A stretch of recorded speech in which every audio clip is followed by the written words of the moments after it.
e a administração de Paul Volcker subindo a taxa de juros nos Estados Unidos para 20% ao ano, no início dos anos 80. Estagflação. Só para efeito de comparação, hoje, 2023, está havendo pressão inflacionária na economia norte-americana, mas é por circunstâncias completamente diferentes das circunstâncias dos anos 70 e início dos anos 80. Hoje, a economia norte-americana está aquecida. O consumo das famílias está em alta, as empresas estão ampliando a sua capacidade produtiva, o crédito imobiliário está em expansão, o Estado está financiando o gasto público para financiar investimentos, os subsídios estão acontecendo, e tudo isso está gerando pressão inflacionária na economia norte-americana hoje. 2023. Mas só para a gente ter ideia de como essa época dos anos 70 e dos anos 80 eram épocas extremamente dramáticas. Hoje, o FED norte-americano, o Federal Reserve, o Banco Central norte-americano, está com a taxa de juros hoje a cerca de 4,75% ao ano. Não está nem em 5% ao ano, para controlar uma inflação que está a cerca de 8%. Nessa época aqui do Paul Volcker, ele jogou a taxa de juros a 20% ao ano para controlar uma inflação de 15%. Só para percebermos que as circunstâncias são completamente diferentes, são contextos completamente distintos. É muito importante a gente perceber, tomando como exemplo o nosso Brasil, que a década de 80 dos ciclos hiperinflacionários não tem nada que ver com a inflação que temos hoje no Brasil. Nós temos uma inflação no Brasil que não chega a 6%. E estamos com a taxa de juros do Banco Central a quase 14% ao ano.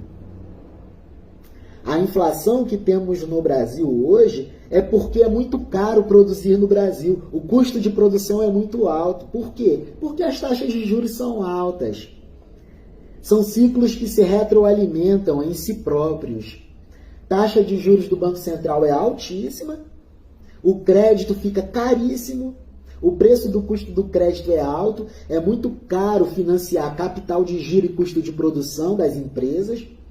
Então, tudo isso é repassado para o consumidor e as famílias reduzem o consumo, porque o país está em crise há muito tempo. Estamos com 9 anos de crise severa, crise econômica no Brasil, de 2014 até ao momento presente. As circunstâncias de inflação que temos no Brasil não tem nada que ver com dívida pública, nada que ver. O Brasil hoje ele tem soberania monetária, que é a verdadeira soberania. A dívida federal brasileira é toda em real, em moeda nacional. E quando a dívida é em moeda nacional, a administração federal tem controle sobre a moeda e sobre a dívida. Logo, as políticas fiscal-monetárias funcionam. E o nome correto é política fiscal monetária. Ao final do vídeo eu vou falar por quê. Ou política monetário-fiscal. Mas as duas coisas, fiscal e monetário, não se separam. As coisas do Banco Central com a taxa Selic são íntimas às coisas do Orçamento Federal da União. Por isso que o Banco Central nunca foi e nunca será independente. Afinal, nós bancamos a dívida federal. E a principal despesa do orçamento federal é a gestão do Banco Central com a taxa Selic a quase 14% ao ano. Então pensemos, se a principal operação do Banco Central, que é a gestão sobre a taxa de juros, implica a maior despesa do Orçamento Geral da União, que galopa a dívida federal da União, e quem banca tudo isso é a sociedade contribuinte pagadora de tributos, ora, pergunta simples, Banco Central é independente? Pelo contrário, ele é tudo menos independente. Retornemos ao texto, ao Paul Volcker. Paul Volcker acreditava que colocar a inflação sob controle era uma pré-condição para a prosperidade. Estávamos em um caminho no qual a inflação estava se autoalimentando nos Estados Unidos e, quanto mais esse período durasse, mais difícil se tornaria enfrentá-la. Recordou em entrevista ao The Wall Street Journal em outubro de 2018.